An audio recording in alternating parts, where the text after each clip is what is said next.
So yeah, so give y'all information in regards to Stevens Transport. This will be part 1 of the video, which I'll mainly talk about, I guess, orientation, what to expect, so on and so forth. So, with orientation, of course, you'll fill out an application, so on and so forth. The recruiter will call you. Once you do all that, they'll schedule you. You know, if you're approved, you'll schedule you for you to come out, which is out of Dallas, but it's really Mesquite, I think it's called, Texas. So you have a few options to actually go out there. You can take a bus, which I don't recommend, because there were some people that came in with me. They took them a few days to get there, because I think the bus got off a route or something, and then there's a whole bunch of stuff. So I would not recommend getting on the bus. You could drive up there, they'll compensate you for the gas. I believe they may even rent you a car, I'm not sure, but I flew. And you know, if you fly, they'll reimburse you or whatnot for, you know, for your plane ticket. So I recommend to fly. Now, once you get there, you'll land. They'll before you get there, they'll give you information as far as the van that's going to pick you up. So to confirm your flight and everything, give you the information for the people to pick you up. So I believe they'll call you like the day before your flight to confirm, you know, your flight information, everything like that.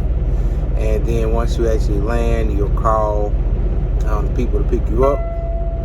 They'll pick you up, you know, depending on where they're at, how many people they got to pick up, so on and so forth. So you'll get on a van. You get on a van, pick up a few more people, or you may be the last person to be picked up, and then you'll head to the one-star motel. Now, once you get to the one-star motel, you'll check in. They'll assign you a room. You'll have a roommate, and then depending on what day you get there, which most people get there like Sunday, so you get there that Sunday, check in, whatever. And then Monday, you'll start orientation. The bus or the van will pick you up. And from there, they'll take you to the yard. And once you get to the yard, you'll do the regular filling out information. You know, your ID, bank deposits, so on and so forth. A whole bunch of paperwork. Can't remember if it's the first or the second day. I think it might be the second day that they'll piss test you. You know, they'll piss test you, either do a physical, all that other stuff. Now, also what happens is you'll go out into like the field or whatnot, and you'll start, I think it's like day 2, you'll start going over stuff, or they'll show you how to connect your airlines, disconnect your airlines, how to hook up to the 5th wheel, how to little backing up maneuvers, and so on and so forth. Now just keep in mind with this, you're out there all day. So I think you get to Stevens around 6-7 o'clock in the morning, and then majority of the days you're not going to leave out there till maybe 7-8 o'clock at night. So you're going to basically be there 12 hours or so, and they'll feed you.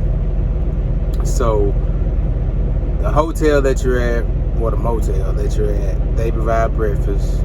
You have to get a little card. They'll provide breakfast, typical little breakfast, nothing to brag about, but I mean, it's food. I don't really eat breakfast, so it doesn't really matter to me. Then for lunch, they'll get you like barbecue or like sandwiches or like pizza and stuff like that. If you don't eat meat, if you're like me, they'll ask, you know, is there anybody who doesn't eat meat? And of course you let them know, and they'll set you aside like a salad. If you don't eat meat, for the most part, a lot of times you'll just be eating salads. Or if you want to eat like,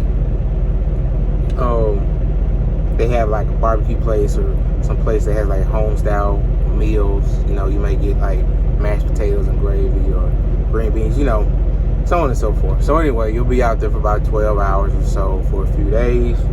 They'll take you on a road test, right, with the individual.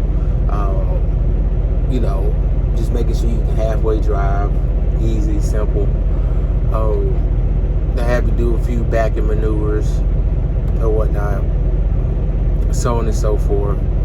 And once you do that, they'll give you, I'm getting unloaded. Once you do that, they'll give you a card. They'll give you a orange card, like a folder looking thing, and it has a whole bunch of check marks and stuff on there. Because with Stevens, you have to go to both coasts, and you have to pass a couple mountain tests or whatnot. So keep that in mind. Back to actually, with the drug test and screening and everything. Now, word of advice: if you're a certain weight limit, or if your neck is a certain size, then they're gonna sign you up or do a CPAP. I think that's what it's called. Is it a CPAP? I think it's a CPAP. The oxygen thing. So you'll have to do that, and you'll turn that device back in with them, and then it'll determine, if you have to have one of those breathing machines. Now, my recommendation with that, there's ways that you can actually get around that. I forgot how it is, but if you Google it, there's ways you can actually get around that and whatnot. Because keep in mind, if they put that on you and they determine that, you have to have that, then that's on your license. That's one major thing. That's on your license. So that means any company that you go to and you have that on your license, until you actually get that removed, until you go somewhere else and you do your own independent test and get that removed, that's going to be on you. So just make sure you Google ways that you can actually, beat that. I didn't have to take it, but my trainer did. My trainer had one. So just keep that in mind. Now, another thing is, let's see, with pay, I think it's like $600 a week that you get paid while you're, once you actually start with them. Once they actually do your physical, you pass your physical, which your physical is like, it's not that bad, but it's not like you're gonna strip basically down to your drawers. They're gonna check certain stuff. It's a little much to me for you to be driving. That's just my personal opinion. It's a little much, and I did hear that it is a little much. But that's Stevens. So, all right. So you get through all those long days of being in class. You get through all those long nights of being outside, driving tests. So then at that point, then you just go back to your room and you're waiting for a trainer. Now, this can be a wait. It could be a few days. It could be, you can get a trainer that day. It could be a week or two, so on and so forth. So basically, you're just going to be sitting there waiting until you get assigned a trainer. Now, if you're one of the lucky ones, all the females in my classes, they basically got trainers that same day. It was also other individuals,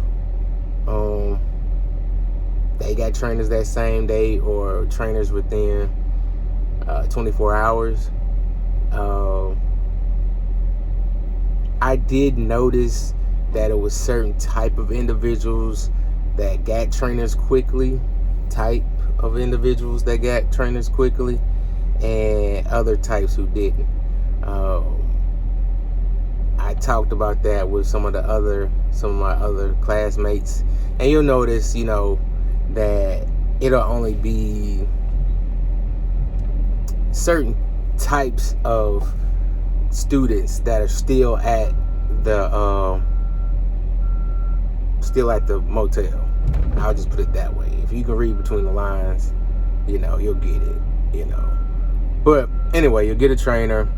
Just be ready at any point, because they'll call you at any point and be like, yeah, you got your trainer. Your trainer is going to meet you at the yard, or your trainer's in Colorado, so we're about to come pick you up, fly you out to Colorado to meet your trainer, so on and so forth. So just be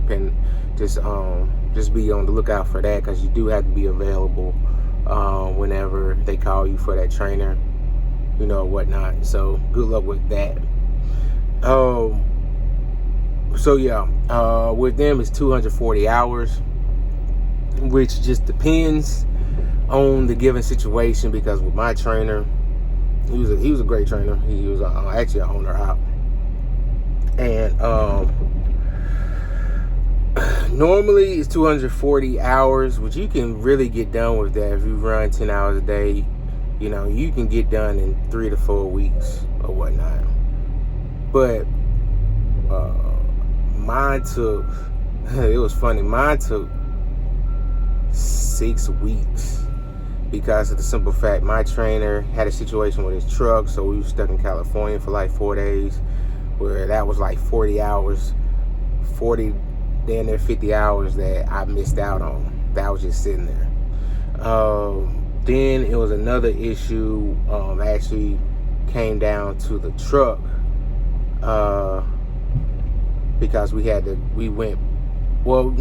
the truck. Well, it was the truck and it was the trainer, because the trainer had to go back. They routed him back to the yard because he had to do his physical, which that wasn't really his fault, because he asked him about it before he left, and he said, no, you'll be done with your training, and once you're done with your training, just come back. So yeah, he had to go do the physical, and that physical and stuff like that, it probably only took like maybe a day for him to knock that out. But with Stevens, once you go pull in to where Stevens is at with your truck and trailer, like, you're going to be there for a few days, because they're going to inspect the truck.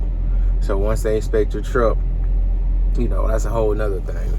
So what's going to happen is his truck, his engine light had been on for weeks, like weeks for real. So his engine light was on. I spent probably a good week at the Stevens yards waiting for his truck to get fixed. Then on top of that, he ended up just getting a whole new truck, because he owned his truck anyway. So he ended up just getting a whole new truck, and his whole new truck, they got him a whole new truck before his old truck even got finished. So we got the 2022, and we just jumped into 2022, and finished because I think I only had like 45 hours left. So basically like 5 days left. I only had like 5 days left. So anyway, with me in my given situation, I went ahead and knocked out my hours. But when I was done, we were in, I think, Colorado or something like that. So I ended up having to, his new student flew in, and then I had to fly out to go back to Stevens. So then once you go back to Stevens and you completed your whole 240 hours, you'll come back, they'll test you or whatnot, they'll do another road test, they'll have you doing backing maneuvers, so on and so forth, test you on that, which that's normally like 3 days, and then once you complete all that, you gotta wait for a truck. And once again, they get you trucks pretty quick. They get you a truck quicker than they'll get you a trainer. So, maybe a day or two. I think I got mine within like a day or two or something like that. So you'll get your truck, go over it, make sure there's no problems. Keep in mind too with the truck, you're a student, so you're gonna get an older truck. I'm still in the same truck that I was in that I got when I first started. I know people who got trucks, and when they went on their first load, they had problems. It broke down, so on and so forth. My first load, mine overheated. My clutch overheated, But you know, I let it cool off and I was able to adjust and so on and so forth. So yeah, so you'll get your truck. You get paperwork too. You gotta make sure you go through safety. You gotta make sure that you talk to safety. You gotta make sure you talk to your DM, your counselors, because they'll give you a counselor when you're in the grad phase or whatnot. Also, there's a counselor too when you're a student, when you're training, because you'll check in with them every week just to see how it is, just to see how it's going, so on and so forth. So there's a whole bunch of little stuff that you got to go to this department, this department, this department, this department to get it all checked out. So that's going to take you a few days. Like I said, once you actually get on Stevens Yard, you're going to be there a few days. That's why a lot of people who are in the Dallas area, they actually have their trucks, they don't park on Stevens. Like, unless they have to, they don't park at Stevens. Like, they'll park at a truck stop away, and you know, they may pick up their student there, or they'll get picked up from there and go on the yard to handle business, so on and so forth. So just keep that in mind. So yeah, that's basically it when it comes to, you know, Stevens, the orientation process. As far as I know, they get paid 50 cents a mile once you actually get your truck. Once you get your truck, you have the option. Once you get done with your 240 hours, you can either go home, because you get 7 days after you complete everything to go home. 7 days, you can split it up, do 2, 5, 4, 3, however you want to. But you have 7 days. Now keep in mind, that's the only quote time that you get, 7 days. The most that Steven gives you is 5 days, and you only get a day for every week that you're out. So yeah, you could fly or go home, you know, for the, before your grad class, or you can go to the grad class, get your truck. Once you get your truck, they'll give you a load, and once they give you a load, they'll give you a load that's not near your house, and then you're basically deadhead, you know, to the house. So yeah, that's the first portion as far as with Stevens and the orientation process. So there you go.